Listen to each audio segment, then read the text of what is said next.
wants yesterday's papers? Who wants yesterday's girl? Who wants yesterday's papers? Nobody in the world. You okay over there?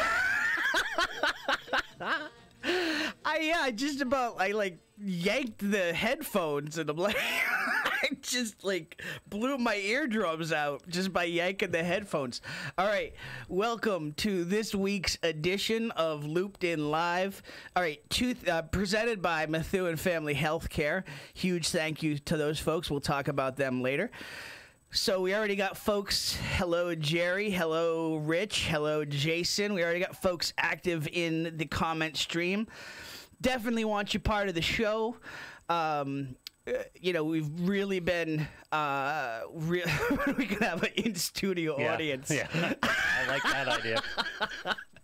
Yeah, we'll have to get a bigger studio for that. So. You guys have been really active in the comments the last few weeks. Keep it coming this week.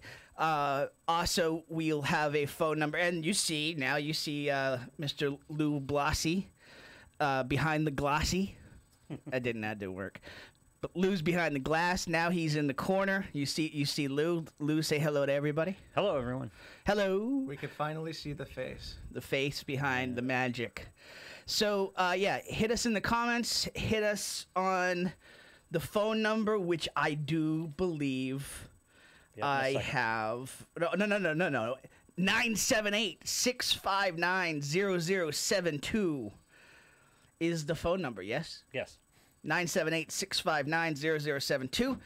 All right, couple things. Some feedback from the audience, which I extremely appreciate. I'm going to try to not put my hand over here. I talk with my hands a lot. I'm going to try to remember the movie Hitch? Yeah. Where it's dance right in your zone. I'm going to try to keep my hands right in the camera zone. That's so I'm not touching you got the guest. Feedback on that? Oh, yeah. People are like, what do you have, 5 hands? Like, you're coming through the... So I'm going to stay right in the zone. And also, it's a small studio, people. Yes. Yeah. Yes. Yeah. It is actually smaller than I thought it was. Right? It looks like this epic. Yes. I know. So, and then the other thing is, and again, listen, I appreciate the feedback. I've been told until I get a tan to not wear any more white shirts. And that is again very solid constructive criticism. And good advice, tan or not, on television. Just don't wear white. Yeah, it is. Yeah. It is. You get drowned out. So no more white shirts. I am working on the farmer's tan at least. I don't get outside a lot. I'm either in a studio or I'm behind a computer working on the next edition of Loop Weekly. Or these days at a city council chamber. Yeah, no sun in there. No. But nice segue, Lou. There is sunshine. There is sunshine. Now, you'll notice we have a guest with us today, School Committee Vice Chairman Nicholas DiZoglio. Appreciate you being here, sir. Thank you for having me. Oh, absolutely. Absolutely. So we do have some sunshine that came out of the City Council chamber this week, and so we have a tentative police contract agreement that was reached during the City Council meeting, which I broke the story and got heat from a city official because it's 2018 and news doesn't break the next morning. I'm sorry. You were supposed to wait. Was there an embargo? I guess I was supposed to wait, but tough. But so they have an agreement. The first proposal that the police union has said they've been waiting on. The first official proposal came from the mayor's office at 10 a.m. on Tuesday. They had an agreement by 4 p.m. So, the police union, in my mind, whatever you think Makes of the me numbers. Suspect the first proposal, but that's another story. What'd you say? Makes me suspect the first proposal, but that the first proposal was too good, or yeah. Well, listen, it was a compromise, and it was far from what was reported to be the numbers. 500,000 plus was reported to be the numbers when you add in the overtime and all the ancillary benefits for the captains. Their base pay is now going to be around 140,000. When you add in all the ancillary, the overtime, all the other stuff, probably close. Can't pinpoint that, but probably closer to 180, 190, which is far more in line with what the intended outcome of that contract was meant to be. Definitely not 0, 2, and 2, but it ends up being about an 18% raise for this year and next. Not exactly 0, 2, and 2, but far from the 98% raise raises that were being discussed. Actually, it's far more than that. They were saying 98%, but in the Tribune, but really it was, if you factor in what the captains were going to make, it was more like a 300% raise. So a deal's done. It's a tentative deal. It still needs to go before the city council, which is expected to happen on Tuesday, the 17th. There is some trepidation from some of the councilors. Steve Sabo, who's been on the show a few times, is definitely, wants to see the contract. Wants to do what the last council didn't do. I don't think that the city council is the only ones that want to see it. Yes. Yes. I think many other folks would like to see what the final agreement is, and then also the analysis. How much is it going to cost the city still? Yeah, because any reasonable person would say if 18%, which is still high. Yeah. If 18% is what they're telling us, and that's the surface number, I'd still like to vet the rest of it, because I'm willing to bet that's the low end of it. And I'm pretty sure. And it's still not. That's a tough raise. Well, it is a tough raise. Listen, I'm just trying to be a realist. Oh, I understand. I know, but considering what the contract was and what the city council agreed to, the fact that they even have a chance to get out of those numbers is really a. Listen, I'm not making. There's no real good guys in this, other than the fact that the police do protect and serve us, but. I don't think there's any bad guys either. No. Though. But at the end of the day, the mayor's budget stated, and he said it many times, it was 0, 2, and 2. Mm-hmm. And that's what he put in the budget. So now with the cost analysis that comes out of this new budget, where's the money? Where's I would like to just see. I'm looking forward to seeing the final budget. Absolutely. You guys now leave it here. You both do it. Yeah. You're trying to glorify the police department for accepting an 18% raise. No, I'm not trying to glorify them. I'm take them just, off the hook. I'm trying to be a realist. Okay, there was a contract, and that's what I just don't understand. I know, but there are bad guys, and there are bad guys all over. This is an 18% raise. Okay, and there have been years where the police have taken 10% cuts. So not that this is a great thing, but. It's a far better situation than it could have been. Mm-hmm. Okay, the police did not have to do anything. They had a signed contract. Yeah, I mean, you're right. It could have gone to court with triple damages as a possible result. I'm in media. I could take a 100% cut tomorrow or this afternoon after the show. I know that's the business. You're in public service. Sometimes there's a 10% cut. Yes. This is life. Right.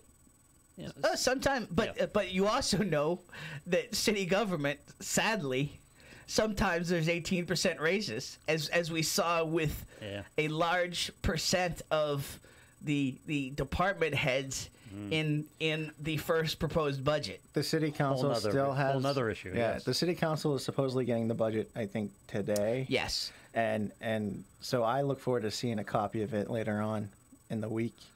Or the weekend, I should say. I mean, it should be honestly. It should if this is what the mayor's proposing, it should be posted online just like the first one was. You're right. And I know Mr. Kelly is broken up in separate tabs. The cuts that the city council has made and the new proposed. And I still believe that the city council will go back and cut a little bit more maybe. Oh, and yes. see where they can put. I can already tell you that there's more so- cuts coming. And so who knows where positions will lie at the end of the actual budget season.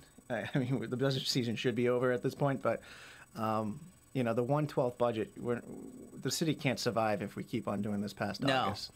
So this has to be resolved between now and the 30th. Well, and that includes and you specifically, as a representative of the school department, or as working with this, representing our kids. Yes. It really can't go on. No, I mean, for a number of reasons, just from a pure budget and operational point of view. Correct. And I just, again, I'm not trying to be a bleeding heart liberal here, but literally every day that goes on here, and this is why I didn't understand.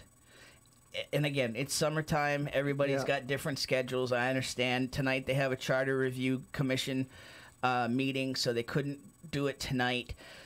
But I didn't understand why. Like next Tuesday, I just didn't like every day that goes on now is another day where a teacher may be forced that got one of those pink slips may be forced to go to another district. But then you go and say, all right, then let's. You don't want to rush this again. Oh, I know. Here's the thing: is the city council needs to have at least 5 business days, in my eyes, to look at a budget, if not longer, to be able to go line by line on their own. Yeah. Or even talk with the finance committee, or talk with the other. Even after they've looked at the whole thing the first time. It's a whole different budget. You got to look at the last budget is like now you gone. said, now you got to. And by the way, I think it's more on the police's terms to have to make those numbers work. I don't think I don't think any other department's going to be asked to sacrifice because of those numbers. Who knows? I mean, the DPW director just resigned apparently, so who knows where that position is? The mayor brought up the other day at his meeting that these positions are more money. I mean, the DPW director is leaving for the same amount of money to go to North Reading. So and that's another. I mean, Tuesday night's meeting between your joint session talking about the homeroom petition, which again we'll hit all these topics here, but Tuesday night's meeting, I mean, was an absolute reality TV show. It was crazy. Between let me back up there. And after the school committee left, I would say would be the reality. No, you were the reality TV show there. You think no, so? I'm just kidding. You think so? No, okay. I think okay, that joint, separating the issues. I think the joint meeting was one of many more meetings that will happen. Yep. Jen Canan, chairwoman, and myself spoke on the 4th of July. We were on the phone together, and when we looked at the petition and we went line by line, I said, we need to have the school committee involved in this. Can we be there for that meeting? She said, absolutely. Our school committee came together. Our city council came together. We spoke together, I think very respectfully. And then the city council had some questions and concerns about the homeroom petition, and so don't we. Not going to lie, our legal department is looking at it. The school committee's legal. Is looking at the legislation and the bill itself, but this isn't a city. This isn't just a Methuen problem, guys. This is a statewide problem.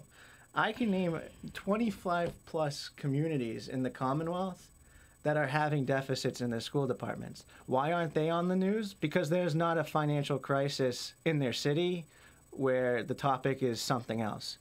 All right. I mean, this was a perfect storm in Methuen between the police contracts and then the deficit on the school It all side. came out at one. And the city, and excuse the conversation, but we don't have a pot right now. We have nothing. We can't rub 2 pennies together. The city's in a lot of financial trouble. I don't envy anyone on the city council or the mayor. Why aren't the other districts on the news? Because, again, there isn't a reality TV show playing out in their cities. And listen, I kid because I care. I know, and I'm going to use your terminology. It was between the war of words between Steve Saba and the mayor around the DPW director resigning Yeah. and heading to North Reading, you know, there was a lot of discussion, and I posted a story earlier in the day about this, that there was a lot of rumors, a lot of sources within the DPW saying that their contractor, you know, Frank McCann, had already really started to assert power, and there was definitely a lot of who's the boss stuff going on there, and a lot of feeling that Pat Bauer was pushed out. Now, Pat is a gentleman. Pat's a Methuen native, which is even harder for it to take that he's going to North Reading. This is where he grew up. This is the city that he cares about, where his roots are. But he's not going to. He's not going to spill the beans here, so to speak. He's going to. I wish Pat nothing but the best. Absolutely. It's not like he resigned and has no job. He's going off to North Reading. Same cost, and it sounds like education's about his education. He's going to get back to school or something like that. It was brought up that he was seeking more education. Some would say, considering that if there really is that power struggle going on, some would say the biggest winner in this situation, you know, is Pat having gotten out of it. Good for Pat. And look at some of the teachers too. Look at the teachers that are, again, some of them that received pink slips are now going off to other school districts, and maybe they can go tutor for a police captain. You got calls. Jason's on here. Hey, Jason, welcome back. How are you, sir? Good. How you doing, Tim? And hey, how's it going, everybody? Hey, Jason. Just wanted to pretty much ask a question quick of Nick. I was wondering, just to make it clear, because I know the answer, but maybe a lot of listeners don't know the answer or haven't heard it.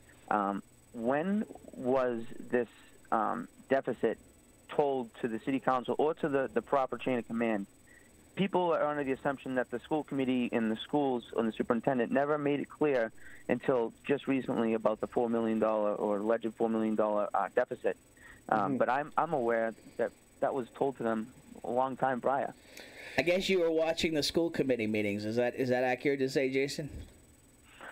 Because it was discussed in the recent meeting, I believe, right? We discussed. Right. But prior to that, I'm saying. So prior to that, here's the thing. We vote on a budget. The city council last year was brought to note that there would be potential deficit and shortfall in certain departments within the school department. Most of it would have been towards the special education piece because they're all state mandated. It's not like we're taking an Amex card and we're just buying more supplies and giving Judy a new car or, you know, giving her a raise. No Tahoes? No. No Tahoes? No, but she's got the same Ford Expedition that she's had since she started. So, and that's her own car. Yes. It's not a city vehicle. Right. So, going back to your question, Jason, in February it was brought to our attention that we were running a deficit. What that number was looking like, not sure. If I looked at the books from the previous year, it looked like the same number, actually. It was about $500,000 or so off. And it was still in the special education bracket of our budget books. At that point in time, we did bring it up to the superintendent as where we're chipping away because we weren't sure if the icebreaker fund, which is our reimbursement, I guess you could say in a way, what would that do for us? And she said, we're chipping it away, we're getting it out. And I said to her, and it's in the minutes and it's in the video, what will we need to do if we hit that red number? She said, I would have to go to the city council. That is on record, it's on video. Now, here's the thing, as I watch city council meetings, I would hope that the city council would be watching our meetings too, because since that date, we have been talking about that negative number on all of our videos. I get that. And the mayor is the chair of our committee, and he's been there. He is the voice of the school department when he's sitting there at the city council meetings. Now, I'm not going to put blame on the mayor, and I'm not going to put blame on the city council, but the question should have been asked to the mayor, hey, how's the school committee doing? Do you have any updates? Or vice versa, the mayor should have said, hey guys, this is something that's coming up. It is not the school committees, we don't report to the city council. Yeah, maybe they approve the final number for the budget, but we approve the school department's number. That goes up to them. And Who reports that to them? The chair? it's usually the chair and the super. Once we vote on the budget should be delivered. There was a lack there. We don't know why our budget book wasn't presented, and that's the fiscal 19-20 budget that was going in, or fiscal 19 budget, excuse me. That was delayed. They didn't get that until 2 days before they were going to review. And then in the budget book for the mayor, the number was still wrong because the number was $76 million with no line items. So that number, I believe, is something that was locked in stone way before our budget even started. I'll give you that much. But going back to the $4 million, that number, we wouldn't have known the final number until we closed the books on the school. And yes, we did realize there was a downfall. But again, the questions never were asked. I'm not going to go to a city council meeting and give them a number without it being the final number. And also on top of it, let me just finish. All right, the city council, they're not my boss. You are my boss, and I understand you're asking where that $4 million comes from, but the school day doesn't end until the last day of school. So if we receive 5 students that needed state mandates that met their day, and that's a contract, by the way, contracts with students within special ed and IP. Yeah, and your wife is one of our great teachers under that, all right? Yep. All right? So she can tell you, and she could probably get on the phone and tell us, too, better than anyone else, that at the end of the day, if she gets a new student on that last day, there are mandates that we are going to have to meet. Okay, so and by the way, the numbers were put out there as early as July 2017 of the last budget review. Okay, there was we did a cost analysis. Committee. Yeah, you did a cost analysis, and you asked for $76 million, and a large part of that was because of the anticipated costs of the special education mandate. $76 million this year or last year? 76. Last year was 72. Well, you got 72, but you asked for 76, didn't you? We asked for a number. The mayor came back and said, and I'm not going to lie, I was under misguidance. I thought we were going to be in a good financial standing coming into this budget. Sure. It wasn't until the new mayor took place that I was then informed that we were going to be in a shortfall. And I said it publicly. I regret going to that 72 million marker last year. As the superintendent said. But we were all, and just like any city council, even if you're president, the governor, you use your advisors to the best of your ability. But I wasn't even talking about that, Nick. What I was talking about was just the fact that this concept was brought up back then. I think and listen, I completely understand what you're saying in terms of folks watching and that you don't report to the city council.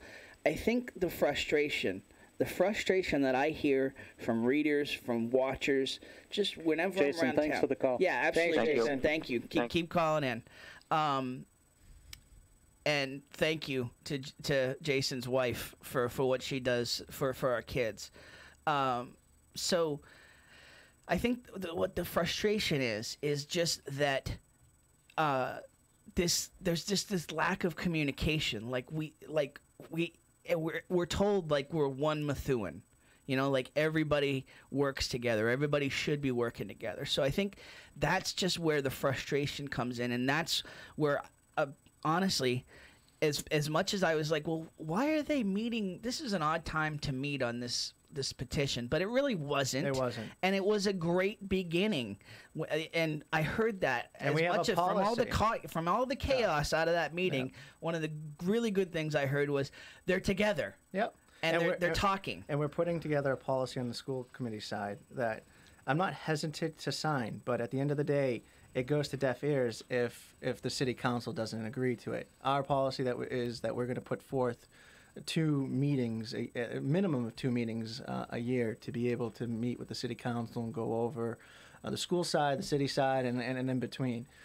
It goes to deaf ears if the city council doesn't agree to it, and I think it should be a joint policy between the two. Nick, let me ask you. You mentioned you were, I think, misguided was the term you used. Yeah. I'm guessing it's multiple factors, so give me the executive summary. What led to the $4 million deficit? I know students can come into the system. There can be any number of reasons. Yeah. How did the school department end up $4 million over budget? I think it's predominantly the influx of students that we received this year. I mean, Methuen isn't a small. It's not a town anymore. Right. It's a city. We have North Andover ran into the same problem 3 or 4 years ago. Exactly. Yeah. So, and we're building so many new housing districts, and we're seeing an influx. I believe the number was about 300 students plus, and at one point in January, I believe we've received over 100 students between November and January. So we're between 300 and 500 new students that entered the system after the budget was set. Correct. Yeah. And especially after that October 1st deadline that we report to the state. Anything after October 1st, we don't get any additional funding for. So again... And of course, you have no idea how many students to anticipate coming in. No. Secondly... and how many of them are needed of additional assistance. And again... Our priorities is each and every single one of those students that walk in the door every day. We're not, and I'm not speaking on behalf of the superintendent. I'm speaking on behalf of myself. I know I would not allow a child to be turned away from the needs that they need. And if you need to call me on it and say, Nick, my child's not having, their needs met, call me. Let me know the situation. That's why I'm here. Yeah. I'm supposed to go to the superintendent and ask her what the issues are. And I know many of us on the committee already do that. And at the end of the day, our power doesn't go past the door of that meeting. It really doesn't. Well, my only authority is during that hour and a half, 2 hour meeting. But I do act as a bridge to the superintendent. This is a bigger question and much more vague, so feel free not to answer it, but this is one of the things about municipal government that drives me crazy. For example, cities and towns will put $15,000 in a snow removal budget, knowing full well they're going to need more than $15,000. We put $225,000 in this year. And I believe they moved more money over, too, to pay Yeah. some funding, too. I'm guessing school departments anticipate there's going to be an influx of students. Is there a budget item, generally speaking, that allows for flexibility for an influx of students? I mean, this is a known, right? Generally speaking, Massachusetts cities and towns are going to take an influx of students. Yeah, during but the course Yes, of the but year. Methuen over the last few years, and I've been paying attention to it over the last 3 years since I've been on the committee. I literally every week or every business meeting, we get an influx of who's left and who's coming in. The number's always been positive. I've never seen a negative. But we can't. Yeah, we can gauge. But I mean, this was historically this was so historically far out high. of proportion. Okay, yes. great. And Kate, That's what I was trying to get at. Kate makes a great point on the comments. The reason that you're getting so many influx especially on the special ed side is because Methuen has the services that a lot of these other communities don't have. And I believe you folks know people in North Andover and Andover. Oh, yeah. They've had many issues with their special ed departments. Yeah. A city. Andover's gone out of town and in town. Exactly. And even if we brought it in town, the number's still going to be high because we're going to have to pay for those resources. We have great partnerships with like Crest in the area. It's expensive. It's expensive. So and transportation on top of it. And then tuition's on top of it. And again, I will pay any amount of money for these kids to go there. Lisa asked a good question in terms, and I think this was brought up before, if they come in after October 1st, doesn't the school district they're coming from pay for that first year? No, I don't think so. I think if anything, it might be a 0.5%, but so if I know out of districts, and again, that might be a question for the superintendent, but anyone that's a charter school. That's a stipulation of charter school. For just charter schools. Yeah, but out of district students, if they're coming because we had all these arguments last year when we were trying to expand the charter school budget, and everyone was complaining about that schools are paying for them anyway, and then all the financing discussion happened. That October 1st date applies to charter schools. I don't know about SPED. May apply to SPED too. But we do pay half the tuition and transportation for any out of district students coming to the school.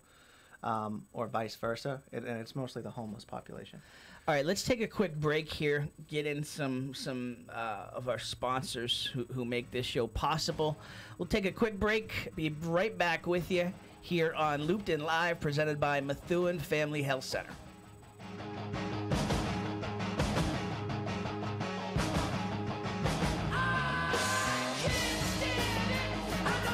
All right, a big shout out to the folks over at AFC Urgent Care. They've been big supporters of us since the beginning as the title sponsor of Ranger Nation Radio, and we are big fans of theirs. AFC Urgent Care, the right care right now. You'll never need an appointment. Got that persistent cough and cold, that cut that needs a few stitches, or need a sports physical and don't want to wait weeks to get into your primary doctor? AFC's streamlined approach helps you be seen quickly and feel better fast.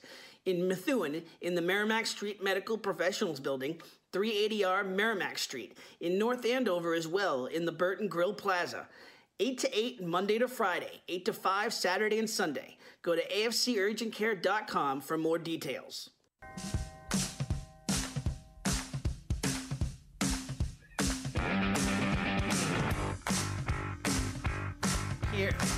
Back here on Looped In Live. Gotta wait for the finger. Yeah, I gotta wait to give you the finger. Because I hear the voice, so I'm like, all right, yeah, sorry.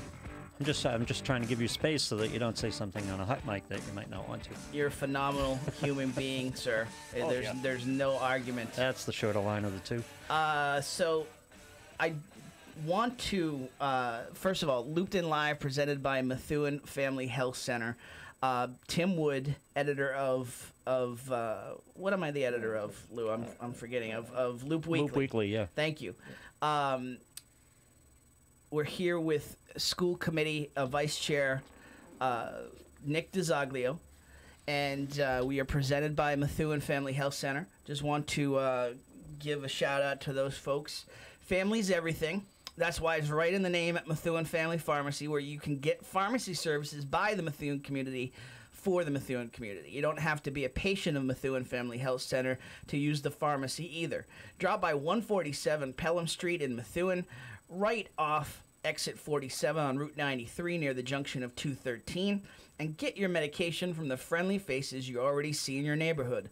Learn more at glfhc.org/pharmacy. Methuen Family Health Center, a proud sponsor of our Stars of the Week segment on our other show, Ranger Nation Radio, and we're so grateful to have them as our presenting title sponsor of Looped In Live.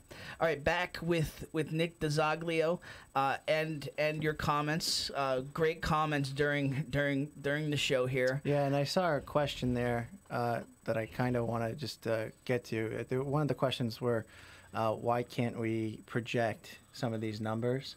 And I do know that for special ed area, it's against the law to actually project numbers ahead of time and to provide those numbers. It is. And so that I just wanted to answer that question because she asked it a few times. So that Well, that would be forward thinking, exactly Against the law? which is illegal in for special ed. Massachusetts, apparently. Yeah. Well, in terms of what? In terms of like HIPAA or No, it's most of it would have to do with you're giving a false number to the state for students that you don't have yet to claim. And so you're taking additional money, but on the special ed side, it's a contract with that student. So we don't, again, know what that final number is going to be, especially on the staff side and or, if that child is something that we would have to put out of placement. Gotcha. All right, so I want to talk about, Lou, are we okay to go a little long today? Yeah. Little long, not too long. But Yep. Every time he says that, it goes almost 2 hours. No, we're not. You know that, no, right? I can't go. I can't today. I can't. All right. So, and we were gonna have Lisa Williams from AFC Urgent Care on the show. I think we're gonna hold off till next week. There's some legislation going through the House and Senate on the state level right now that is intended to fund community hospitals a little bit better by sharing the load a little bit and putting some costs on some of the other providers. In the middle of that is they're proposing a 9% assessment essentially to all urgent cares in the state, which will, Tom from AFC Urgent Care and Lisa Williams were at the city council meeting on Tuesday and discussed the impacts of that. So we want to have Lisa on the show. She's got some concerns and just wants to make sure that she's got all her numbers in line. Plus, I don't want to shortchange her either. We got a Oh no. very active topic going on here. So And Lisa we'll have Williams our has done some great things for the community, and I appreciate what she's done. absolutely. And having the urgent care, I mean, my fiance just went a few weeks ago for something, back spasm for kickboxing. But, having them in here in the Merrimack Valley and in Methuen, it's a big piece. And I love the idea of the legislation. Her husband brought it up the other day, so it's a good piece of work. The legislation has some really negative impacts in terms of urgent care, and that's what we wanted to discuss. Yep. It was supposed to be a positive thing, but it's turned into a negative thing. We'll discuss more of that next week. But yes, Lisa, we just can't thank them enough. AFC Urgent Care has been a sponsor of this show. They're our title sponsor on Ranger Nation Radio. Anything I've asked from a Loop Weekly side, from a school side, connecting her with folks at the school, it's always been a yes. So we want to bring Lisa on. We'll do that next week. Back to you, sir. So want to talk about just the budget numbers, and so we started at 82, and that was discussed and very vehemently that this was not a wish list. This was an absolute needs necessity list. Yeah. So I guess, and I've asked this to you. You have. If that's the case, why would you guys then vote to accept the 78? So let me start here. 82.5 included a cost of living agreement, precursor, I guess, to the union contracts, which are all up. So all of our union contracts are up as of now.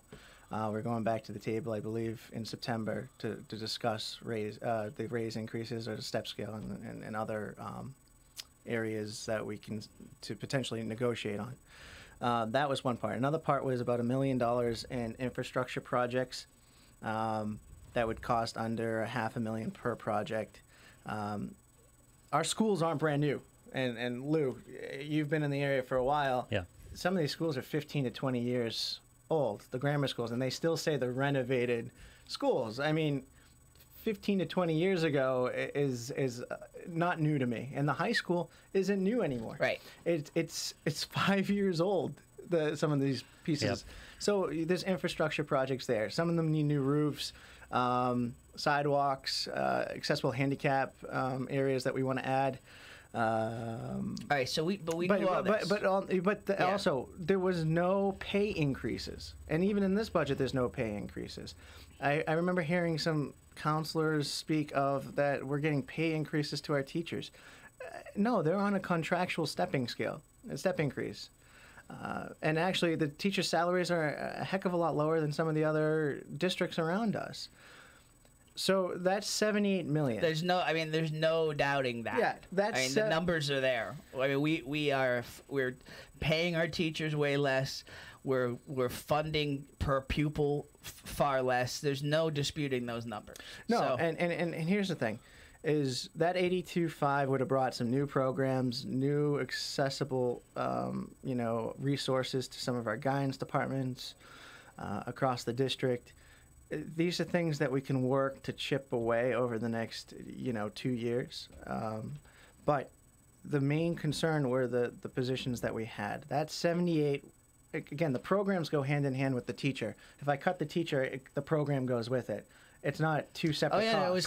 It's not two separate costs. Teacher cut, and then Continental Math League went away because of it. Exactly. So I want parents to know. Drama, chorus. Exactly. They're back because those of this. teachers being cut. Those programs go away. You need people to run these.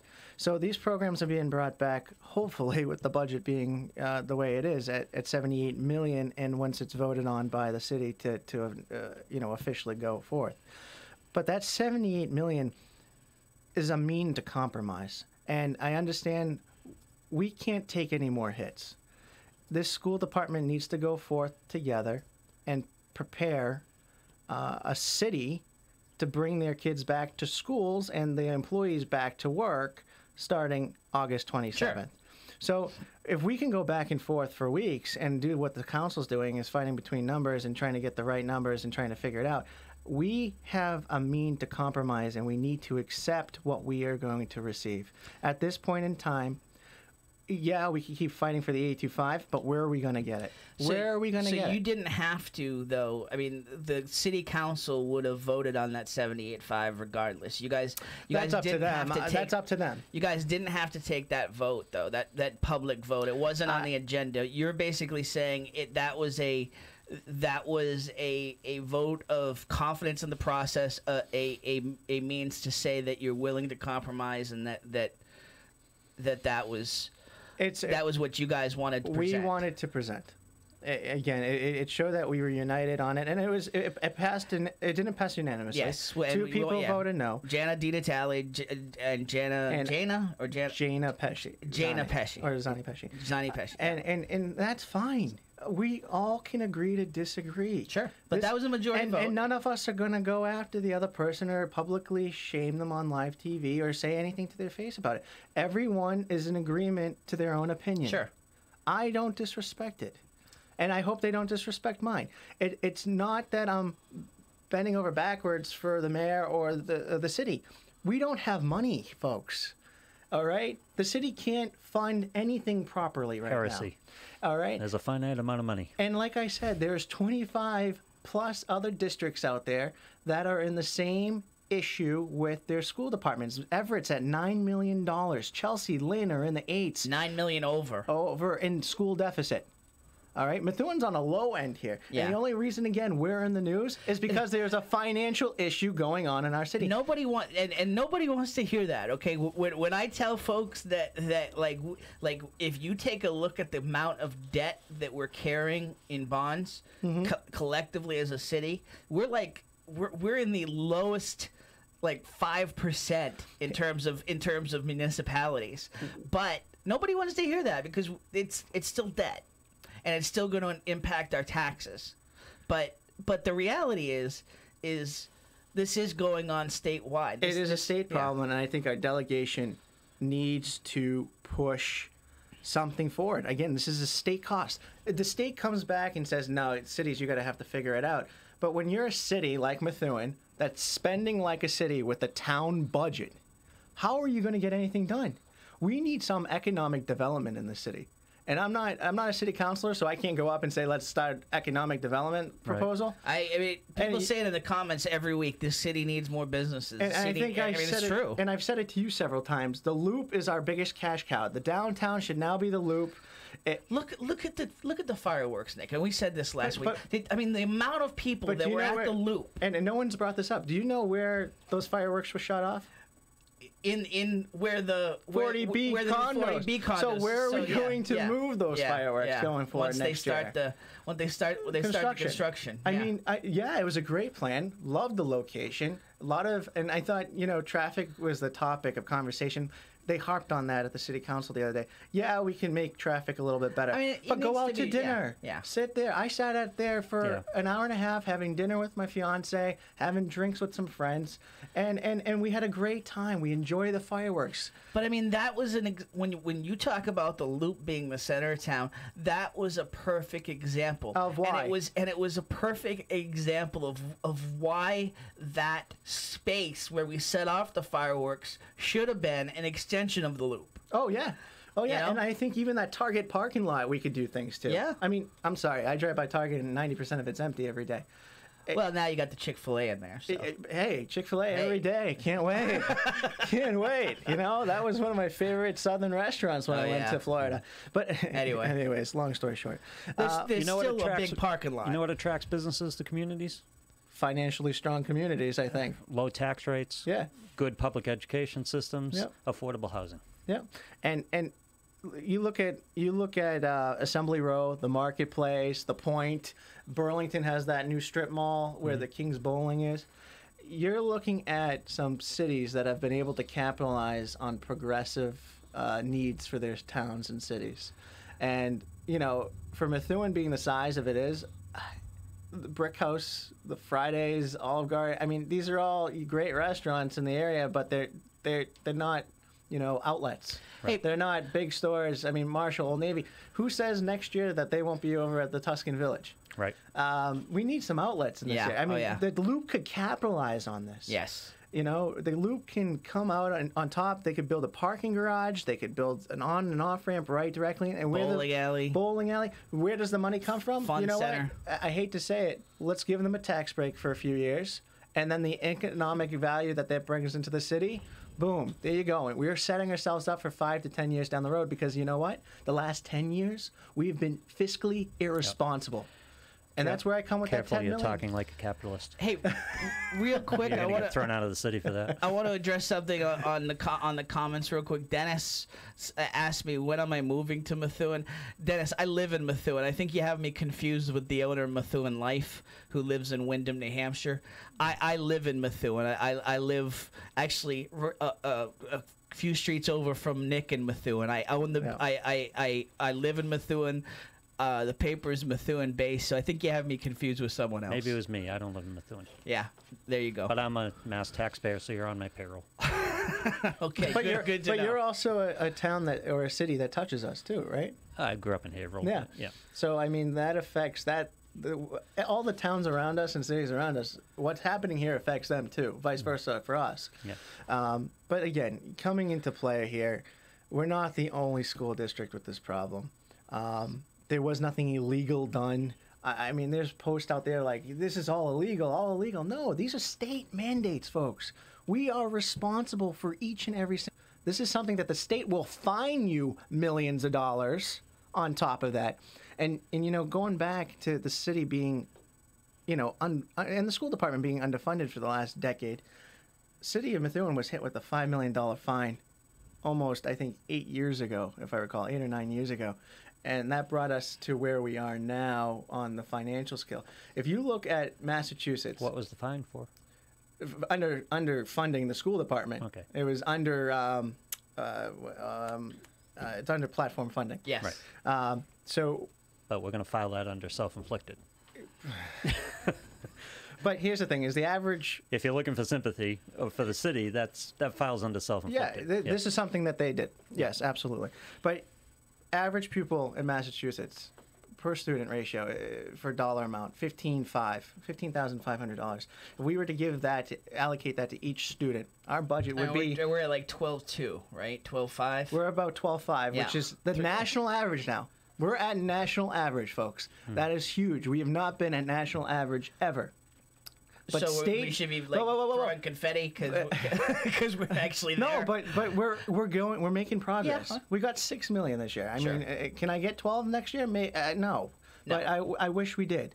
But nationally, we're fine. State average 15.5. Okay, that would put our budget at $111 million. So we got to give and take here, folks. We got to find the programs that we need, and encompass that. And then we got to go and find the nuances of what we're losing or missing out, and that's where we can start building from going forward. I think the city is in, again, a financial crisis. I don't believe in the $10 million House bill. Is there negotiation? Is there something we can get that number maybe down to 6? Yep. I don't want that extra cash to be used for the city because, again, my commitment is to the school department. That $4 million is needed. We can't function if we don't pay that bill and balance. So there is going to have to be a House bill that we have to vote on, or no, excuse me, the city council will have to vote on. I hope they can work with the delegation, take some feedback from the school committee on what we need out of that bill. And again, this bill is going to change the charter regardless. But $10 million, giving an excess of $6 million buffer zone to, as Mr. Kelly posted, and again, he's being politically correct, to have as a buffer or, extra cash if the city was to see potentially an overflow. I mean, contracts, lawsuits that are going on, there's the extra money, and I don't want that to fall on the city down the road. Let's take a quick break. I want to talk about Tuesday's meeting and just the homeroom petition. Talk a little bit more about your thoughts on that. What everybody, the general discussion around that. We'll take a quick break, get in some more sponsors, come right back at you after the break here on Looped in Live, presented by Methuen Family Health Center. They took the credit for your second symphony. Rewritten. Everyone is cashing in on social media, and all marketing roads lead through social media. If you want to make a splash here in the Merrimack Valley, you need to tap in. This is where the new CEM podcast studios come in. Of course, you can spend your time, energy, and money learning how to wrangle technology to make a podcast instead of running your business. Or you can invest in telling everyone in the Merrimack Valley, Massachusetts, New Hampshire, Maine, the Seacoast, or everywhere in the world about your great business, product, service, or yourself. The CEM Podcast Studio is a local audio and video studio dedicated to the craft of podcasts. Their studios feature state-of-the-art recording and mixing equipment designed specifically to produce the best audio and video podcast. Best of all you need to worry about is your show, your business, and your brand. We do the rest. Call 978-686-9966. That's 978-686-9966 to schedule a no-obligation tour of the CEM facilities and meet with a podcast specialist. Or go to CEMpodcast.com to find out more about podcasting services. CEMpodcast.com, your window to the world. I love talking about my man, Val Davila. It's a dream to own your own business, and Val and Susan Davila made that a reality in February 2013.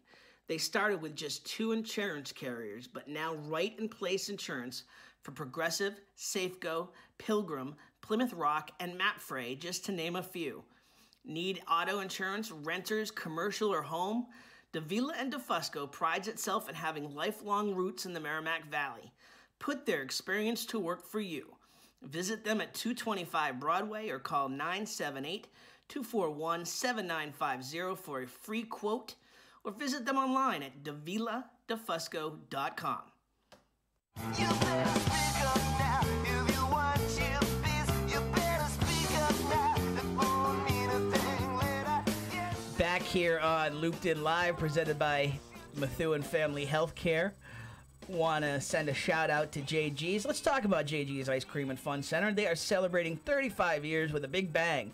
Buy one, get one free on batting cages, bumper cars, mini golf, and the go-karts. And get a fun pass for all of those. The cages, the cars, the golf, the go-karts for just $21. That includes one of each, plus an ice cream or a slushie.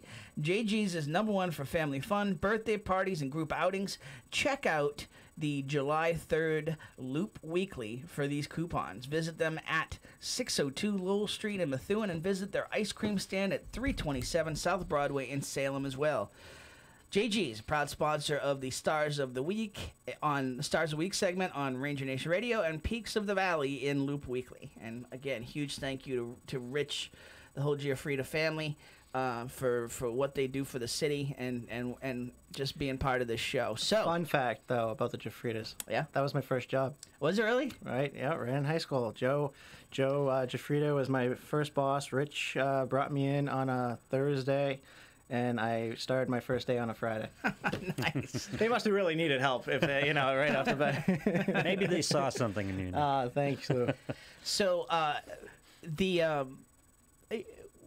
was talking to Judy yesterday, and I knew this, but it hit me.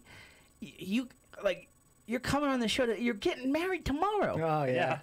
Yeah, I'm getting married tomorrow to my fiance of 4 years. Lindsay Clark is becoming Lindsay DiZoglio tomorrow. She's a godsend. She's put up with a lot of late nights lately between my work schedule and the school committee and city council. You commute back and forth from Boston every day, right? Yeah, I work in Cambridge, right in Kendall Square, with a great organization.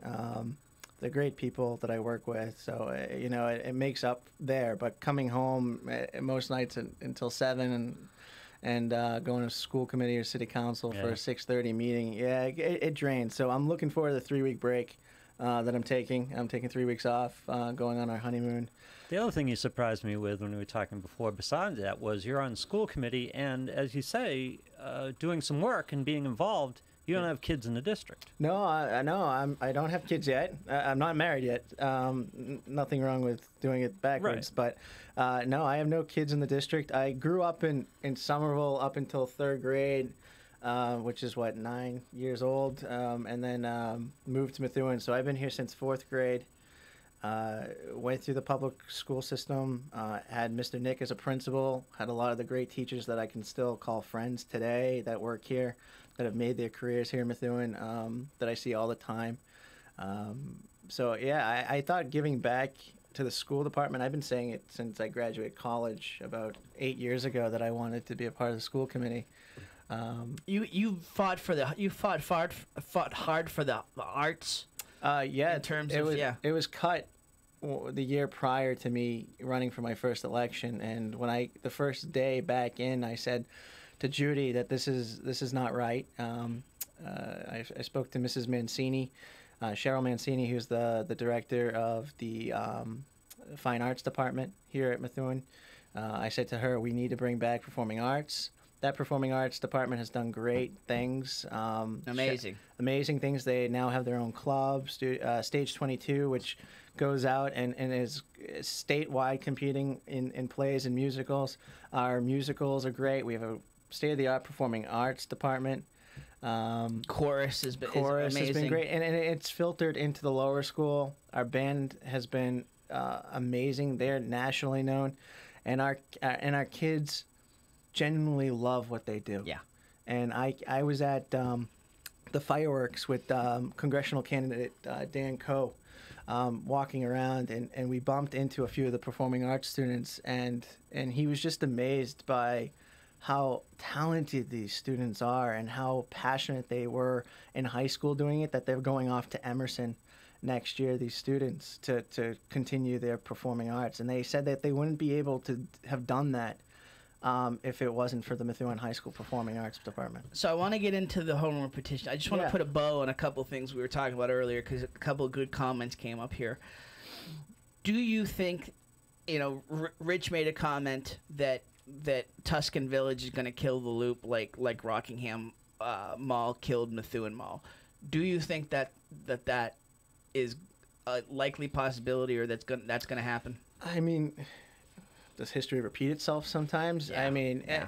I just think we've progressively moved forward in a lot of areas with that Methuen Mall complex. I mean, the AMC Lowe's AMC is a good is anchor. That's a different. huge That's a anchor. difference. And I mean, the movie theater that's going in at Salem, I think, is half the size.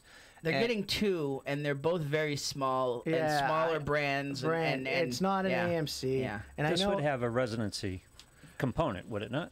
Yes. Yes, yeah. I mean, I think most of the first phase is residency in a hotel right now, but that outlet store, it's gonna come. It's gonna Yeah. pop up. I mean, like I said, I don't have any ill will against Bill Buckley. He's doing what he can do for the city, but I think the city council, after they get through the financial troubles, which could take up to 2 years, I guess, at this point, we need to put a capital improvement plan, not just on the businesses, but also the infrastructure of the city, an economic development plan as well. Yes, I know Linda Dean Campbell, our state rep, has really been pushing hard for economic development in the area. But you know what? The Loop is our anchor right now. We don't really have a lot of industrial parks right now, like Andover, Haverhill, North Reading. Like Burlington is a town still. Burlington has Andover just is a town exploded. still, Yeah. and it's all Yeah. commercial space.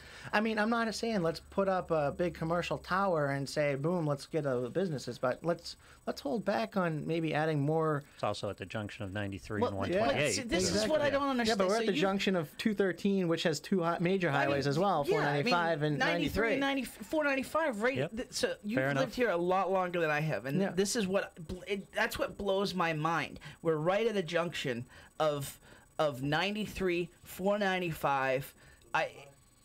Why? And it was said in the comments. Why do we historically, not just Bill Buckley, historically, why do we have such a hard time attracting businesses here?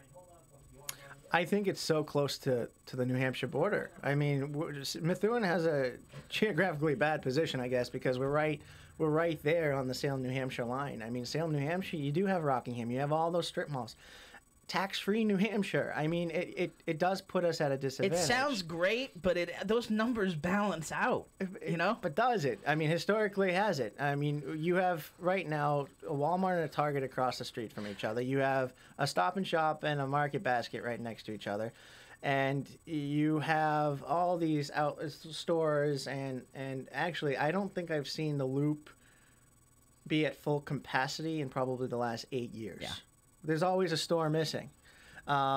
This is why residency is important for foot traffic, Yeah. because residents, the idea with the residents, when you get that Massachusetts, New Hampshire component, is that the worst case scenario is living in New Hampshire and working in Massachusetts, because you still pay income taxes to Massachusetts and you pay property taxes in New Hampshire. So there are people who will live on the border in Massachusetts, and if they're living on the border and they're right there, they will provide foot traffic for those businesses rather than get in a car and go to New Hampshire. So that combination of residents and foot traffic, that multi-use here in the Valley, is extremely important. We have 50,000 residents right now. I mean, roughly. I mean, the census will probably say. I know, but more. how many of them are close enough to 213 to go onto 93 to go up or to New to Hampshire? 28, Yeah. where if they're going to get in their car, they've got a choice of paying taxes at the loop or. Not even that. Look at the West End. Yeah. You're right there up in 93. Will I go to the Market Basket in the West End, or can I go to the two that are right next to each other in Salem, New Hampshire? And even me, I say this asking it,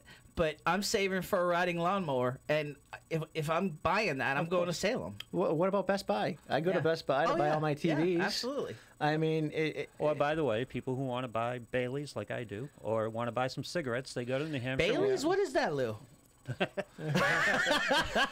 We'll talk. Bailey's, Jameson. We're having a cookout on Saturday, and I think we went up to New Hampshire. You go up and buy the alcohol up there. You buy cigarettes up there. And when you do, you have lunch and you go shopping. Ryan's on the phone, by the way. Go ahead, Ryan. Hey, guys. My name is Ryan. I'm actually one of the pink slips that was received. And I just wanted to call in to thank both of you for the information that I've been able to receive, because I'm not a Methuen resident. And Tim, your reporting and your coverage has been really helpful for me. And Nick, I've watched all the school committees, and I just want to, I don't think you guys get enough thanks or praise, and I know that's not why you do that. That's not why anybody goes into the education field or works for the schools, but I just wanted to say thank you for supporting us. And then I also wanted to kind of do a shout out to the parents and the kids that have been incredibly supportive of all of us. This real quick, right? I just like the idea, because it was brought up as a negative, and I know, Lou, you've said this before in terms of parading the kids out, and yes, maybe some of that's done in terms of the parents setting the kids up to speak, but I gotta tell you, just the passion from the kids, to get involved in something that's directly impacts them, I've been so impressed with. I really have. Here's the thing is our community comes together at times of needs, and here's the thing is we're all forgetting, and Ryan's one of these subjects, and Ryan, I'm going to use you as an example.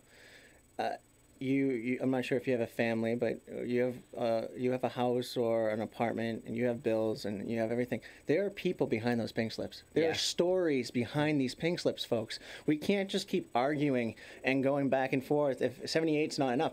We just need the money to bring these people back, and these teachers, like Ryan probably, are asking, these parents are making sure that these teachers are coming back, because these are the people that are their students' mentors. These are the people that can make a real difference to these kids in the long run. Let me try to restate my problem with all this. My problem, and again, Ryan, for what it's worth, my family grew up as an educated family. My ex-wife was an educator. My kids have been raised by an education. I've been in the education element of this in another district, but still. My problem with all of this is all this talk, and with the kids protesting and all this taking care of the schools, which I am all for, is directed at the taxpayer. And that's not who I want you talking to. Because this guy, Ryan, we all have sympathy for Ryan, and we all want to see the schools funded. Meanwhile, police are getting an 18% raise. So this is my problem. And here's the union contracts are up. The previous mayor made it clear that he wanted all of them up at the same time. Why we did that? Yeah. All of them. Yeah. Now, Ryan, what do you teach? And apologies. Yeah. I don't know. Where have you been teaching? What do you teach? No worries. I'm one of the I'm one of the guidance counselors at the high school. Oh, Ryan. And so no, because someone came to me the other day about how one of their, and it was a letter from a child that lost a family member recently. And I'm not sure if you're the guidance counselor, Ryan, but if you are, thank you. He went to a high school guidance counselor after a family member passed away, and he said that this guidance counselor took him under his wing, helped him out through the process, and now he's going off to college next year. And you know what? thank you for doing what you do. Yep. Absolutely. And again, it's teachers and administrators and people like you that are sticking through this process because you love Methuen for all you have and all you and being here is important to you. But I hope in the long run that you make out better than what you've been treated. Yes. And that's not the fault of the superintendent because she has to do this by law. It's a process, but the way that this is played out, it makes me sick. I'm in HR too, by the way. Mm-hmm. It makes me sick knowing that there's people behind these stories and families that are affected. And I'm sorry. Ryan, thanks for the call, and I hope everything works out the way Thank you you, want Ryan. it to work out. Hey, Best of luck. Hey, Ryan, one more question before I let you go. And again, you mentioned the letter. Maddie Traynor is one of those students that got up and spoke during all the hearings, and you know, she talked about the troubles that she's gone through. Just incredibly courageous to share her story and talk about the issues that she's been through. And you know, you guys face so much of that every day. I mean, what is your situation at right now? Are you able to I mean, are you still in play here in terms of potentially coming back, or have you had to look elsewhere? Yeah, so it's a great question, and that was part of my call is I already got offered a job, but I turned it down in the hopes of coming back. And the reason why I did that is because I felt comfortable that things were going to be solved. And you have every right to believe that, so I do hope that you do come back. But at the same time, I'm saying this as an HR person. Sure, I hope your decisions work out for the best of you. I really do, and I really want you back, and I hope that the pink slip will be returned. But you got to do what you got to do for yourself, and that's coming as a HR person. I want you to be protected. I want you to be able to support your family, support yourself, and that's my and again, you have a story behind this story that's playing out here, and no way have I ever wanted this to affect our teachers and our administrators like yourself. So apologies again. Everything that I can understand from what I see, and again, my son's a ninth grader over there, and we had some health issues, so we needed to lean on he was coming back from being in online education for a couple of years due to his health situation, and so we had to lean on the guidance department, new to town, leaning on you folks. You guys were amazing.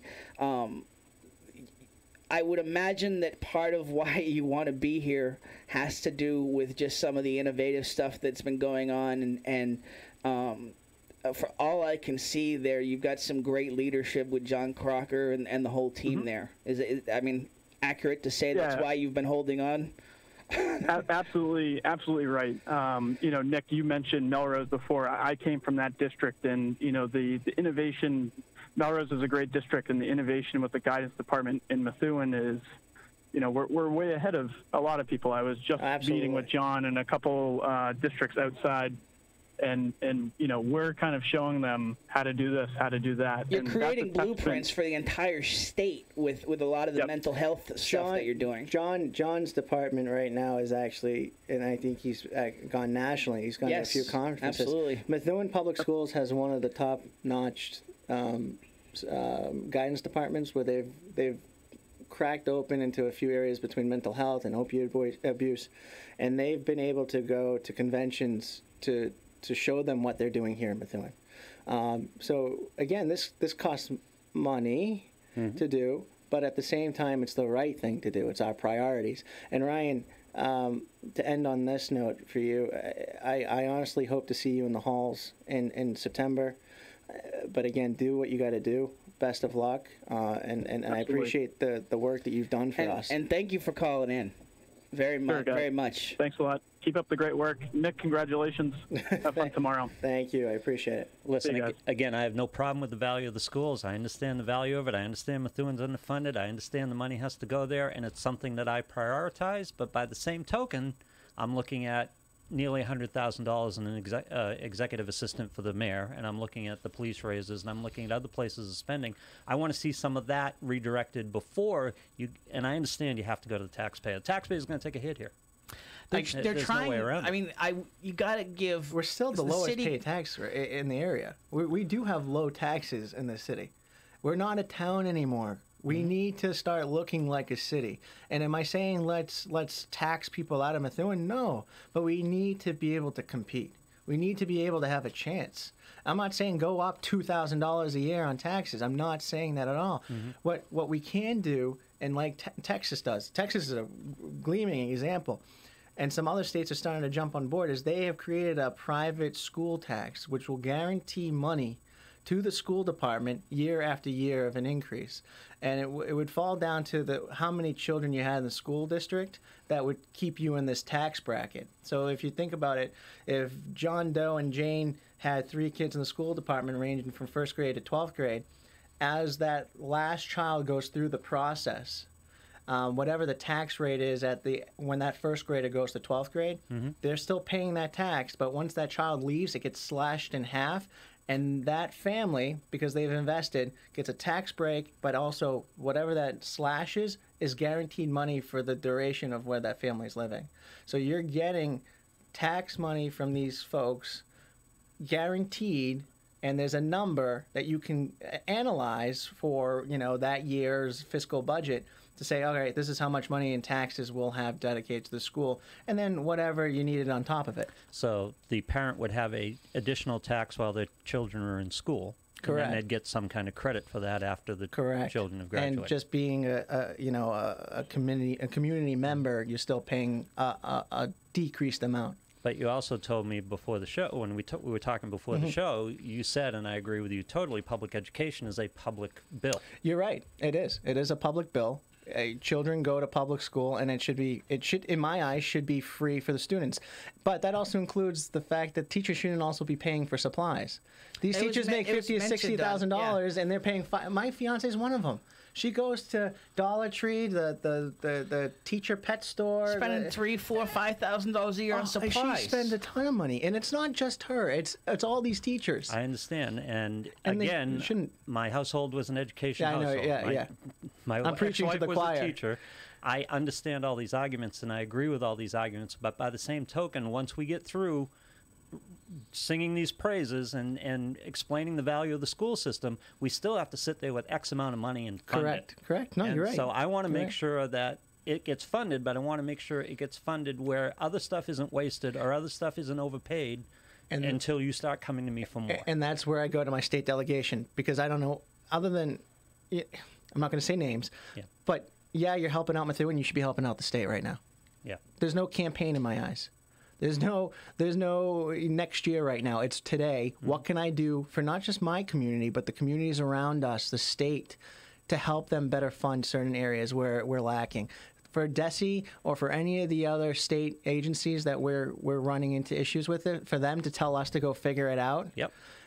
No, this isn't a city problem. Unfunded mandates have to be addressed. The schools are running on the same funding formula that since 1993. And I don't know about you, but I know technology is a huge cost now in our school departments. I mean, that's our children have iPads. We didn't have iPads back in the day. We didn't have intercom systems that talk the mental to health issues. We didn't. And I mean, you probably did. That's the sad part. You had a lot of it, but it wasn't as openly discussed and dealt with proactively like it should be and is today. And like you said, that's a huge cost as well. And yet we're still using these funding formulas from 1993 to make you guys figure all this out. Yep. And it's not right. We're not going to get help from the federal level either right now. So at this point, it has to be falling on the states. And I know the governor is weighing in on this, and I'm not saying the governor is watching this, but if this gets back to him, what is he or what has he done for this area of the business? And for him to say this is a business too. This is the oversight of Methuen. He had a comment about the police contracts and the financial status. Let's talk about the financial status of the deficits in our school districts, because no one is actually talking about it. School districts are suing the state right now for these mandates, and I'm sorry, we need our delegation and our governor right now to really step up to help these students, because the number isn't going down. The number of students are actually going up. I think I think we're in the 30 percentile right now with the number, and it actually might be higher, with students that are needing special education. And I know Mr. Lyons was here a few weeks ago saying we shouldn't be blaming God's children. We're not blaming God's children.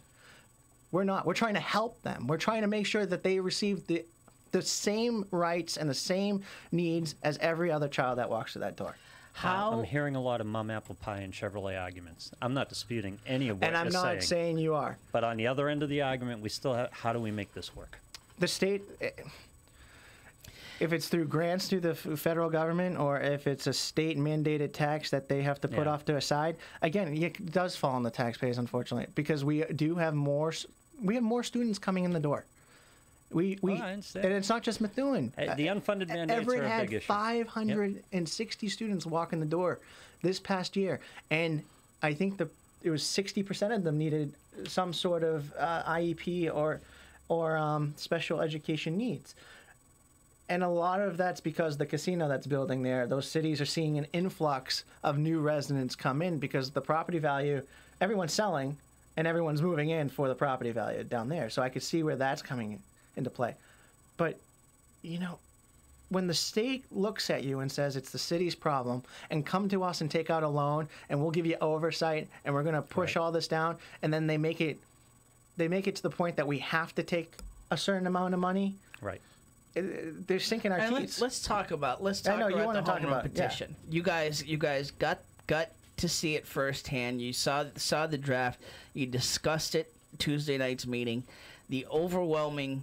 And I got to tell you, I really believe that Representative Campbell was surprised by this. I think she thought she was coming in there to explain it, and then there'd be a vote, and it would be done. It's not. That's not how it's going to work. I was under the impression there was no vote happening that night for that. Just so you know, and that was discussion that happened on the 3rd of July when we received the bill. I knew for a fact that there was no vote, and I think that was another reason why we had a joint meeting. Do you?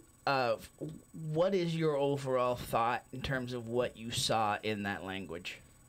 I think it questions the responsibility of the city council, the school committee, what oversight or what, and it's not a power trip here. It's what the folks in Methuen, what power do the elected officials have over the funding and potential contracts down the road. Of their city if we were to accept this bill. Another thing is if we need the $4 million. So the minute we pay back the $4 million, does the oversight go away, or are we stuck with that $6 million until we touch it or not touch it? It's the language is skewed. It goes from one direction to the other direction. It talks about how the overseer will be involved in discussions on contracts between the school committee and the city, also collective bargaining. I don't think there was a tremendous amount of power put on the executive branch there in terms of who would report to who. And the mayor had multiple appointees allocated to. I think we just need to redline a few areas. Clearly, the home rule petition that was put forth by the city council has been nixed. It's not something that's going to be considered by the governor's office. Again, I wish the city council, I wish the school committee had a vote on this because it speaks too much to the school department. And again, this $10 million buyout isn't for the school department. The $4 million is. Mm-hmm. We cannot balance our budget. We cannot move forward if we don't get the $4 million. The other $6 million is to take the heat off. Correct. And where's that coming from? Well, what heat? It's the lawsuits that are going to probably come up down the road, and it's the contracts that we need. I've had multiple people, and this was just yesterday, and I've been trying to get confirmation on this or get some. Did you hear it? Multiple folks have said to me they heard Tom Kelly say that $4 million's already been paid off. I believe he did say something to that effect because it has to be paid, but we're now $4 million in the hole. So, but where did that $4 million come from? At the end of the, you can call Mr. Kelly. I don't know. I'm not the. I haven't. Nick, been here I want answers. I haven't been here Check for out the couch cushion. 37 years. Yeah. I mean, I swear, it's a piece of paper sometimes. It just goes back and forth. Yeah. But the $4 million is something that we need, and the city won't survive. We'll have to claim bankruptcy, in my eyes, at that point. But at the same time, I don't envy the city council. I don't envy the mayor, but I don't see how we can't vote on this. And again, is it right for it to be provided to us a week and a half before we had to take a vote and make a decision? No. Is it right that the $10 million is a number that we're being forced to use? No. But I think that would be an area of negotiation. Take the $4 million and give us 3. Give us 2. Yeah, I don't trust Methuen. And I'm a political person here, and an elected official in Methuen. I don't trust having extra money. I don't. Can I ask you the same question that ended my relationship with Linda Dean Campbell? Okay.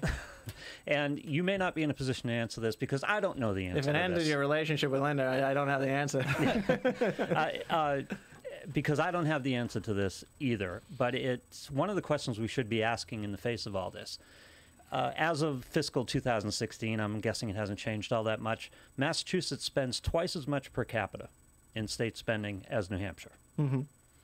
Are New Hampshire schools, New Hampshire students undereducated? I mean, I asked Linda Dean Campbell, how does New Hampshire get away with spending half per capita that Massachusetts does? And she says, I wouldn't want to be educated and I wouldn't want to grow old in New Hampshire. It's a nice place to go to the beach. And my impression is, living in nine iron away from New Hampshire, that life isn't too bad up there and the elderly aren't doing too badly and education isn't that bad. I mean, I think it's the population in a way. And that's the. I know it's per capita spending, and I know it's a smaller. It's a smaller nut. It's a smaller nut. I mean, their school budgets in maybe $10 to $30 million. You're looking at some. I mean, in the district here, you're looking at. And they do multiple towns within a district. I mean, somewhere in Massachusetts, we do this in several places. Tri-city, tri-county school districts, and I know Salem got so big that Wyndham had to break off. And I think, in other words, in some areas like Boxford and middle, some of those that share the Massasoit High School, Triton, and there's Pentucket, and there's they're going to have to start spreading off too. I think there's too many students that are coming in the area. Massachusetts is a mecca for industries right now. I know a lot of people from California, Silicon Valley, moving into the Bay State. Methuen, I know a lot of people that do commute into the city. From this area because housing was more affordable. Taxes were lower than other cities in the area. Right. But again, New Hampshire is a different nut. Yeah, the lower budgets, lower salaries. And Massachusetts, again, the benefits and some of our state benefits or state laws that give, mandates that we talk about, puts us in that position, I think. You have had some verbal back and forth with the mayor. This committee has had some back and forth. The mayor's. It's been a rough 6 months in terms of just some of the decisions, some of the way that he's been handling himself. A lot of concerns just in terms of the tone and the way that he's presented himself and the way that he's walked out of meetings on residents and those. You're talking about the picture of me in the middle, aren't you? Okay, so no, but there was that. You were the peacemaker there in that situation. I got yelled at because apparently it was an open meeting law violation, which nothing was being spoken about. Okay, and you know what? I didn't really even speak to that because I'm sorry. I just thought that was such hogwash that it was so clear that y'all went in there to just cool heads down, and that's all that should have been said. I mean, and not saying I'm not blaming you. I'm just saying, they're colleagues. They are colleagues in my eyes. I respect my colleagues, right or wrong, and I tell them when they're wrong or he or she wrong. Mm-hmm. Judy, yes, isn't. She doesn't. I don't report to her. Technically, the committee. She reports into the committee, but I see her as a colleague, not as I'm her boss. Yes. But Judy's the only person I could say that about. Anyone in her department, any one of the teachers, they're her responsibility. They're not my responsibility. But I know the questions and there were teachers in the room and there were police officers in the room, and when that all went down, it was clearly a place that shouldn't have occurred. And I wanted to diffuse the situation out of the room so that people didn't see their bosses or the people that they report into looked down, and that's me being the man I am. I don't. It went on for 5 minutes in public, so it was good to get that out of public. It needed to, and that's all I'm going to say. Everyone's being ridiculed. Everyone's being poked at. Everyone, and it's the city council, school committee, and the city council the other day said, "Oh, there's a few school committee members that are just riling things out." You know what? You ran for these positions. I mean, I think someone posted that I sounded like a duck the other night or something like that. You know, it is what it is. Sure, no problem. But you gotta have thick skin. You gotta know that you gotta know what you. But I mean, we get. Yeah, serious. Tempers are flying, and you know, 5 minutes was just too long, and we needed to push it off. So nothing was discussed, no budgets, no backroom deals. Believe me, it wasn't anything other than some people need something to pick on. That's all. You need to quiet down. Smart. Yeah. So, in terms of the leadership, and I'm not really. I wasn't even really going there, but I mean, you wanted, since you mentioned, I wanted to give you the chance to clear it up.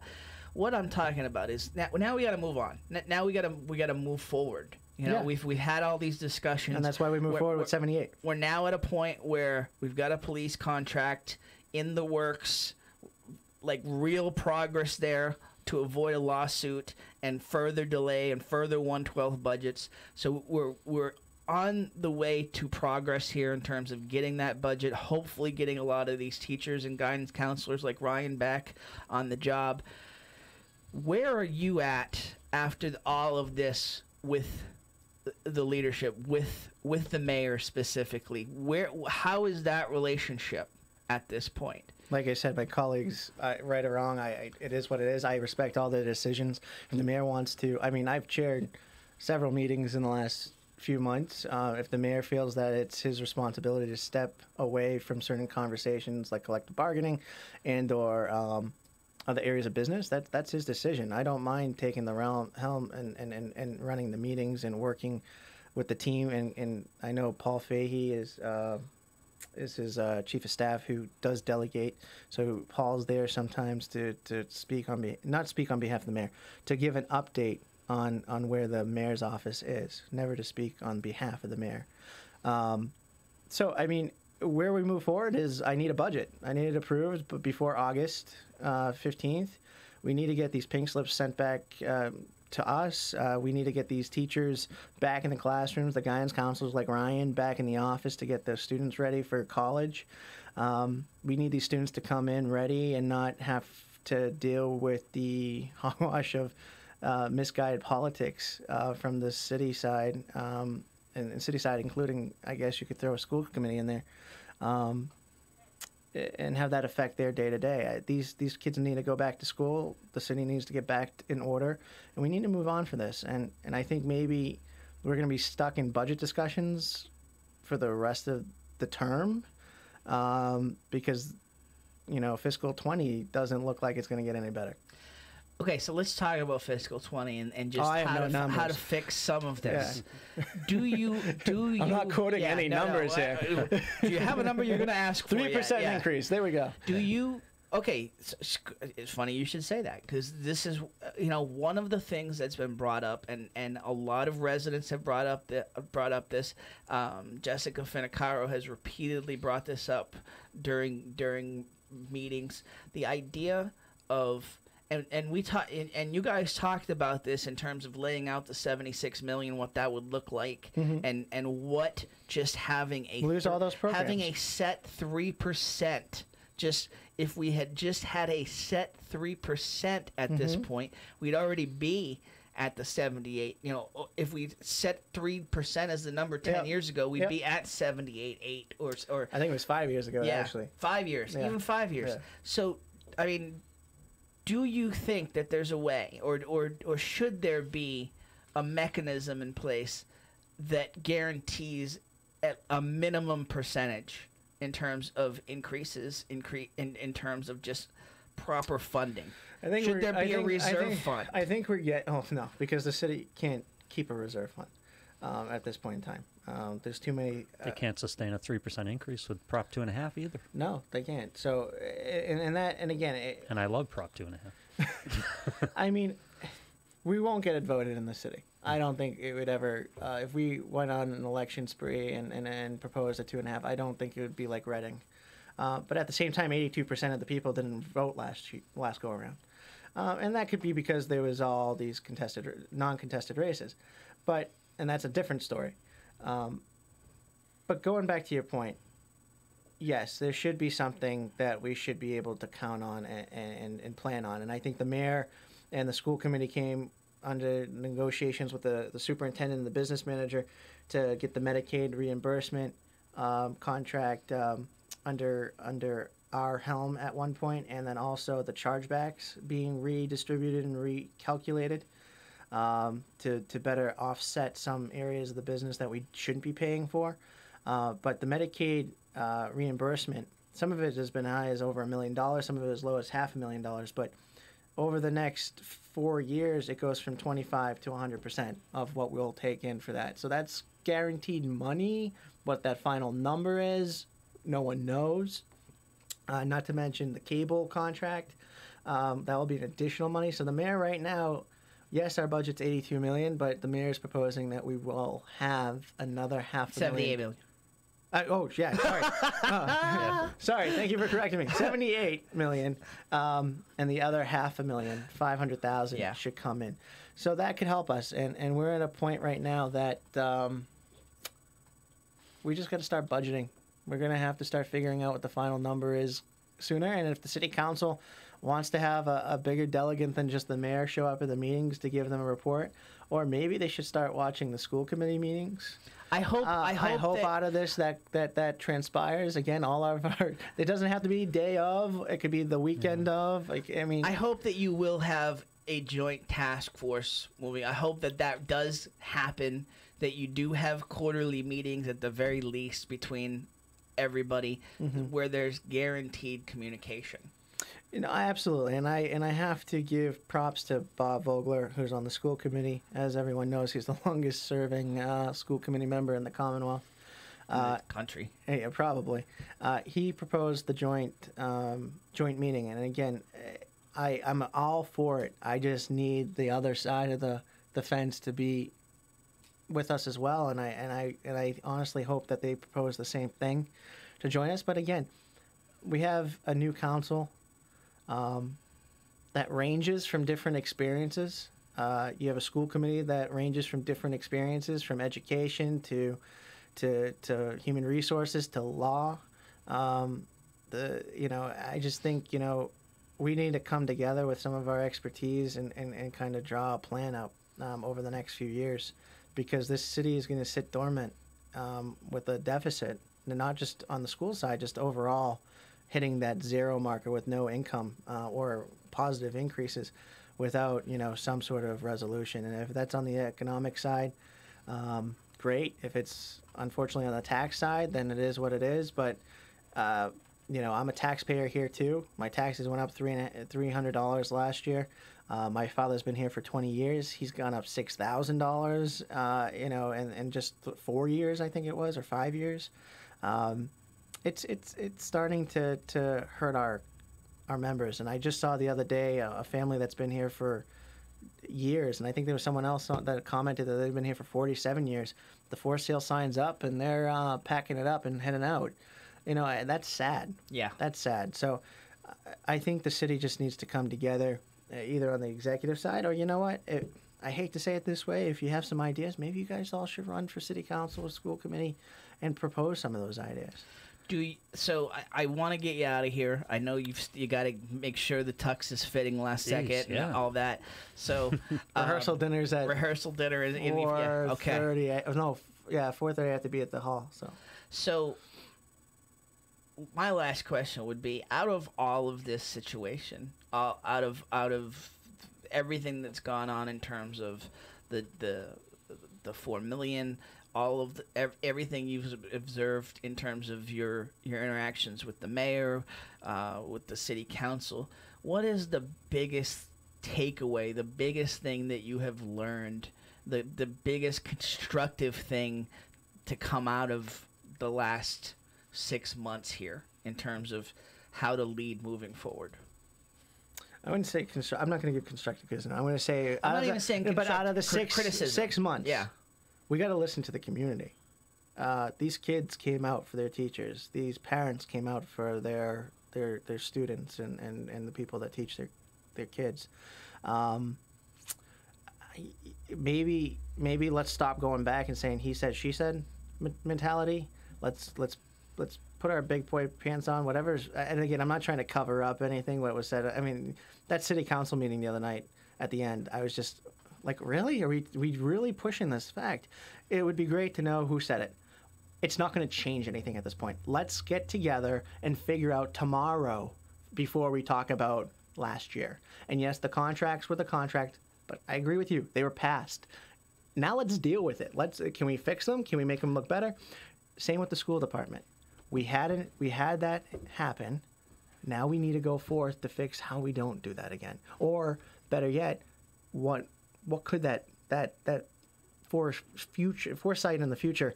What can we do to make sure that this doesn't happen again? And you mentioned it, so I just want to follow up.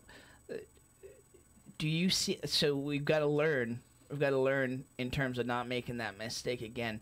Do you see it? Because that's the argument a lot of folks will make in terms of wanting to know those two names, is learning about the extent of the mistakes so that we don't make them again. Here's the thing: is I think majority of the council's brand new right now. So 2 of them publicly stated the other night that it wasn't them. Yes. So if we're going to do elimination here, all right, you either have 1 or 2 people still in the council, and or the other folks are no longer on the council. So these people may no longer be on the council. But may run again. And then that's for this community to realize that, do we want these people in office? Yeah. I'm sorry. No, but it's a model, even if it's not the people involved, it's the model of the relationships, the interrelationships that led to this contract that we need to understand and avoid in the future. Whether that means we talked about charter I before. have no Whether one. That means changing I have the charter no or- relatives in the city that work for the city. I don't have any relatives that Yeah. are Methuen public school teachers. I'll leave it at that. Yeah. My mind's not jagged here. It is up to the community to vote for these people. If these are the people that they're going to keep on bringing in, there's your democracy. You get the government you deserve. You said it, and I'm. And by the way, if you think I'm doing a horrible job, And then by the way, you do just it. barely had enough people to fill the school committee. Like there wasn't even. I mean, like there's not enough people running. And so like. So that comes all down to of this discussion, and that comes down to something else. This shouldn't be a profit game. We shouldn't run to make money. The stipends that you receive are bare, but I need you to know that Methuen, these counselors and this school committee, this is a part-time job. We're not making that much money off of it. And we don't do this for money. But there are other communities around us that are doing it for the money. City councils surrounding us, some of them at $26,000, $22,000 a year. School committees are making $12,000. I'm like, we don't do this to make money, folks. I'll argue, Tim, that the reason people aren't running, the reason you have a dearth of people going for public office in a town like Methuen is a symptom of the problem that led to the city of Methuen, is a symptom of the problem that led to that contract, not a result of the problem that led to that contract. No, because I disagree. Just the not paying attention? No, I think to run for... I think the perception out there, and I believe it's real, to run for office and to get involved here means being involved in relationships in the government that you may not want to. There are outliers like you, Nick, who has no axe to grind. I disagree because some of this. I mean, at the same time, you have a ton of folks in this committee and city council that have been on these councils and committees for over 20 years, and that gone back and forth. Excuse me, I hit the mic. Going back and forth for the last 20 years, or have taken time off and come back. Okay, are they doing a great job? Is that why we keep voting them in, or is it based off of what you're saying? At the end of the day, it's the community that are voting these people in. And if you want to run against these folks, you're going to have to step up to the plate. What was their choice with the last mayor? The last two mayors. The last two mayors, though. Yeah. The last two mayors. And actually, I can't remember the last time we had more than 3 people run for mayor at the same time. The last 4 elections, you either had 2 uncontested and then 2 with Zani that had only 2 contenders. You had Al DiNucci Yep. and then Jen Canan. Yep. No one else. So I mean, is it the people that you're grooming to go up to the end of the day to go through the process, or is it someone that needs to just step up and say, "Hey, I have these ideas. Hey, I have this experience." I mean, you have 14 people running for congressional seats right now. All right, but look at our state delegation. You have 2 running for state rep, and you have 2 running for state senate that are running against each other. There's not a lot of people stepping up. Yeah. Because it's difficult as an outsider to get in here because of the way the system is set up. I think there's enough new transplants coming to the area that I think that could dissuade the scenario. Because I mean, again, you saw it turn in this last city council if election. that's the A lot case, and I'm more sorry, new people. And here's the thing: it was my brother Ryan has run twice. He's not on the city council. Right. He lost both times. Now, is that because he's not an insider? Is it his last name? What is it? I think it's the Give way. me the list of his endorsements. Well, and I'll tell you. That's the other thing. Like, you're not getting the unions. Again, it comes down to Did not endorsements determine the last 2 mayors in this city?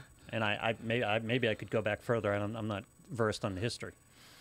I don't want to put you in that position. No, but at the end of the day, again, it's who. You can't be afraid to lose either. I understand. I mean, it's the time and the effort that you put into it. I mean, the best person could run for the role, and I mean, look at New York, the state rep there. The progressive socialist, I guess you could say, is what she's running on. She blew out an incumbent overnight. It can happen. It can happen. Barack Obama in 08. Bill Clinton in 93. For better or worse. I mean, even Jimmy Carter got blown out of the water, and he was president. And Bush, For too. better.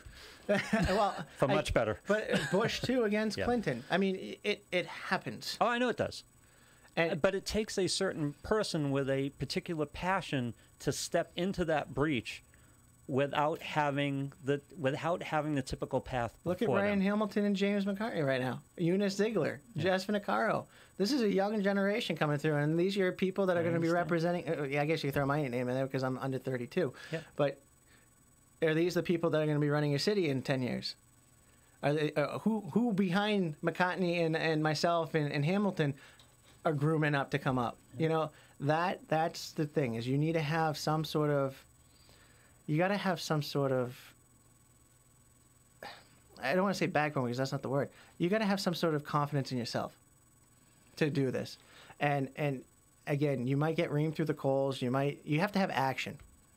Yeah. You have to have action. You have to go out there and put yourself in front of those people. You don't have to be the best speaker, because I've seen politicians that are the worst speakers.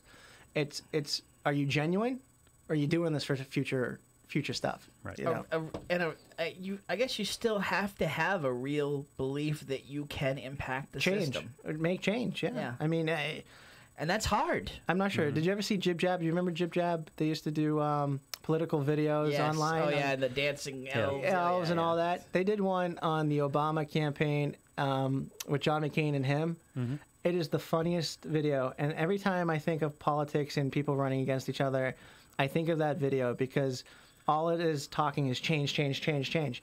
Change doesn't inflict the action afterwards. You need to have the action. You need to have a backbone. You need to have some sort of faith in yourself to get things done. You need to put yourself in a position where, tomorrow you could be the most hated person in the world, but at the end of the day, your community, the people that you like, will back you. Politics aside, if everyone in my community hated me, as long as the parents and the teachers and the students liked what I had to do for them, my job is done. So I'll leave it at that part. I'm ending before 1. Damn it, Lou. Lou, didn't I tell you when the last time you said that? I know how this goes. I know what I'm signing up for. His meter keeps running. No, it's freebie for me. Oh no, yeah. Oh, No, your meter keeps running. Trust me. I'm not making any more money. Yeah, no. Listen, and we keep saying this. I want to, as long as there's stuff to talk about, I want to keep the mic open. and we had a lot to get to. And listen, I thoroughly appreciate. Thank you. I didn't ask you to stay for an hour and 48 minutes. I thoroughly day before your appreciate. wedding. I'm not gonna lie. The day I put before it your in my wedding. calendar for 2.5 hours, just so because I knew Tim would do this to me. I have to go get my ring resized now because they screwed it up last night. Oh, and, good. Yeah, so they're gonna have to go fix my ring. Thank you.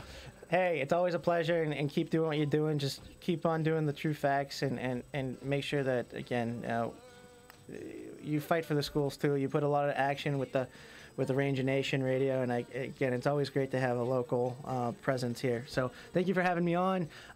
Again, Nick DiZoglio with the school committee. Again, keep on fighting for these teachers, parents, and the students, and I hope it all works out in the long run. Lou, it's a pleasure to finally meet you. Yeah, Not gonna pleasure lie. to meet you too. Not gonna lie, I love listening. Thank you. Huge thank you to Nick DiZoglio. Huge thank you to all of the callers, the commenters, the viewers. Available once this ends, available on demand. You can go to loopweekly.com and under Loop TV you'll see it. It's usually in the featured stories right afterwards and on loopweekly.com. Obviously see it on Facebook, Twitter, YouTube. Huge thank you to our sponsors. Huge thank you to Lou, as always. Tim Wood, thanking you as well for watching. And so just a quick note. We'll be on next week. We're going to be off the following week. I'm actually going to take a vacation here, Lou. No, you're not allowed to. So No, we're gonna have to. What's Methuen Yeah. gonna do without your reporting and everything? Sorry. Our next issue comes out next Thursday. We backed it up to Thursday due to Tuesday's meeting. So it comes out the 19th, and then our next issue will be August 7th. And so we've baked hopefully a week of vacation in there. So, but we will be back on next week. And have a good vacation. Absolutely. And have a great honeymoon. Thank you. Yeah, congratulations. Thank you guys. And I'll watch your house. Oh no, we have a house. You got people? We have to. Okay. We have a dog. Good. Oh, Chance. Yeah. Yeah. Do you need dog walkers? No, we have the dog. You all walker. set? We're all set. All right. The dog will be walking down the aisle. They're nice. a ring bearer. Nice. Chance was a pet of the week in Loop Weekly. Amazing. Nice. Amazing. A day puppy. after she came home. Amazing Nice. puppy. All right. We are really leaving. And we will talk to you next week here on Looped In Live, presented by Methuen Family Health Center. Have a great week, everybody. Thank you. I've lived in a life of constant